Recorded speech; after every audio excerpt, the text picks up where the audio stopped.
संघर्ष के लोग ही तय करेंगे कि देश कैसा होगा। देश का प्रधानमंत्री तो कांग्रेस की वजह से है और आज इस प्रदेश में योगी जो है अगर मुख्यमंत्री है तो मायावती और अखिलेश की वजह से। इस वक्त हम लोग आजमगढ़ के संजरपुर गांव में खड़े हैं और यह वो गांव है जहां की आतंकवाद को लेकर बहुत चर्चाएं रही। इस गांव ने मुश्किलें झेली और यहां जन आंदोलनों को साथ देने वाले लोग भी थे।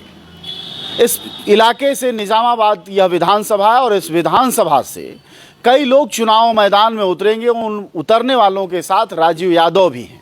राजीव यादव वह शख्स है जिसने रिहाई मंच के जरिए इस गांव ही नहीं पूरे इलाके में, पूरे आजमगढ़ ही नहीं, यूपी में न सिर्फ आतंकवाद के नाम पर गिरफ्तार युवाओं की लड़ाइयां लड़ी बल्कि उनके साथ खड़ा हुआ। अब देखना यह है कि जन आंदोलन के नेता को जनता अपना नेता बनाने को तैयार है या नहीं, या फिर जाति और धर्म के उसी पुराने गठबंधन में उलझने को फिर से मजबूर है। इस वक्त हम संजरपुर गांव में हैं। ये गांव तुम्हारे काम मतलब जो राजीव यादव की पहचान का गांव है, संघर्षों का गांव है।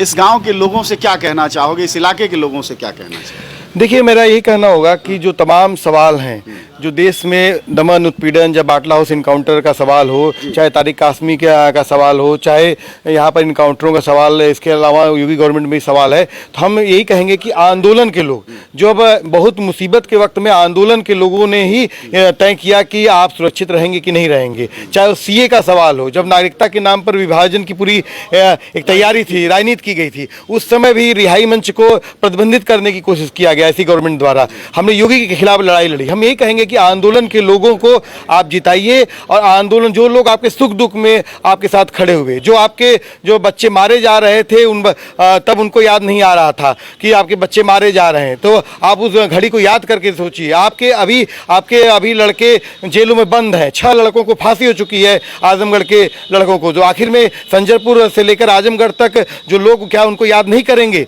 अगर वोट देते वक्त जो है इस बात को याद करेंगे कि जितने लोग मारे गए, जितने लोग जेल में हैं, जितने लोग फंसाए जा रहे हैं, क्या उनके कातिलों को वोट देंगे या फिर संघर्षशील लोगों को वोट देंगे? क्योंकि संघर्ष के लोग ही तय करेंगे कि देश कैसा होगा। और आने वाला जो किसान आंदोलन ने इस बात को तय कर दिया कि देश जो है आंदोलनकारियों ही तय करेंगे कि देश कैसे चलेगा और कैसे बदलेगा। अच्छा, एक चीज़ समझना चाहेंगे राजीव कि लोग बीजेपी से कह रहे हैं परेशान हैं, यहाँ सपा का कैंडिडेट होगा, कांग्रेस का कैंडिडेट होगा।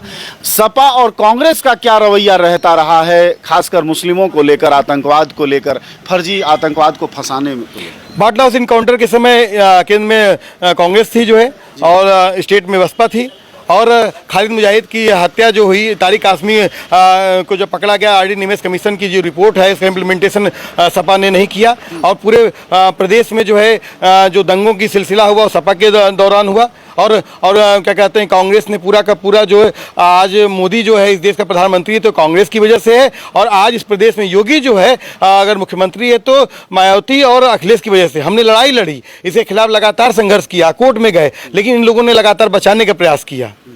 तो हम ऐसे ही स्थिति में यही हम कह रहे हैं कि लगातार जो कि मुसलमानों के प्रति जो रवैया है वो सब की सरकारों का एक जैसा रहा है। जो है आप सिंपल वे में देख लीजिए, यूज एंड थ्रो का एक रवैया, यूज एंड थ्रो है। आप धर्म संसद हो रही है इस देश में, खुलेआम छत्तीसगढ़ में भी हो रही है और वो हरिद्वार में भी हो रही है, वो हर जगह हो रही है। और आज की डेट में इस बात को हमको तय करना पड़ेगा कि देश में संविधान बचेगा कि नहीं बचेगा, क्योंकि बुरी लड़ाई जो संविधान की लड़ाई है, दलितों की, मुसलमानों ने या भी किसानों ने जो बुरी लड़ाई 3 बड़े आंदोलन हुए, उसने ये तय किया कि इस देश में कॉन्स्टिट्यूशन एक बड़ा एजेंडा है, और कॉन्स्टिट्यूशन बचेगा तो मुसलमान भी बचेगा, दलित भी बचेगा, ओबीसी भी बचेगा, महिला बचेगी, आदिवासी भी बचेगा, सब बचेगा। चलो, ये रही संघर्षों की बातें। आखिरी एक सवाल मैं पूछना चाहूँगा कि जो मैं अन्य लोगों से भी पूछ रहा था कि आमतौर पर ये रवैया है समाज का कि जन आंदोलन से निकला हुआ आदमी नारा लगाएगा, धरना प्रदर्शन करेगा, जेल जाएगा, लात खाएगा, लेकिन नेता बनने के लिए फॉर्च्यूनर वाले साहब चाहिए। इस रवैये से कैसे निपटोगे? देखिए, विकास या विचार या ये जो पूरा रवैया है इसको किसान आंदोलन ने तय किया। आप तक आंदोलनकारियों की क्या इमेज थी? 5x3 का बैनर बांधना 10 लोगों का। हमने साल भर का आंदोलन हुआ। इसके पहले जब सीए आंदोलन क्या कहते हैं जो हुआ, उसकी 17 जिलों में हमने पूर्वांचल में तैयारी की। उस समय भी लोग कह रहे थे कि मुसलमान के पीछे दीवार है, आगे सरकार है। लेकिन जब संविधान लेके महिलाएं खड़ी हो गई तो यही अमित शाह जो क्रोनोलॉजी समझा रहे थे, एनपीआर ऐसे आएगा, एनआरसी आएगा, सब गायब हो गया।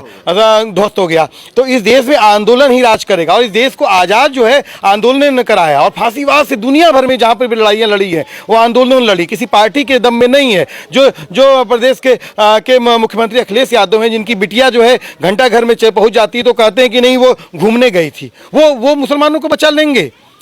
जो जिनके दौर में मुजफ्फरनगर दंगा हुआ, जिनके दौर में खालिद मुजाहिद को मारा गया, 121 दिन का धरना दिया गया, मायावती की सरकार में सबसे ज़्यादा क्या कहते हैं आजमगढ़ के लड़कों को जो है कांग्रेस के समय में सबसे ज़्यादा आजमगढ़ के लड़कों को आतंकवाद के नाम पर फंसाया गया।